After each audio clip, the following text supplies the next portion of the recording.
எல்லா புகழும் இறைவனுக்கே புகழ் அனைத்தும் அல்லாஹ் ஒருவனுக்கே. அஸ்ஸலாமு அலைக்கும் வரஹ்மத்துல்லாஹி வபரகாத்துஹு. மனிதர்கள் தன் வாழ்க்கையில் கடைபிடிக்க வேண்டிய முக்கியமான ஒரு அமல் பிரார்த்தனை செய்வது.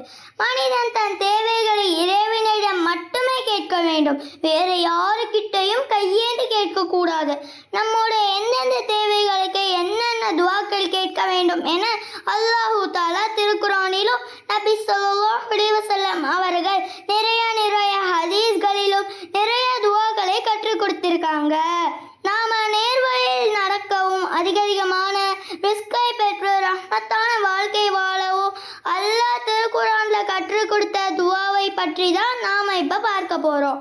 இந்த துவா திருக்குரான்ல 3வது அத்தியாயம் 8வது வசனத்தில் அல்லாஹ் நமக்கு கற்றுக் கொடுத்திருக்கிறான்.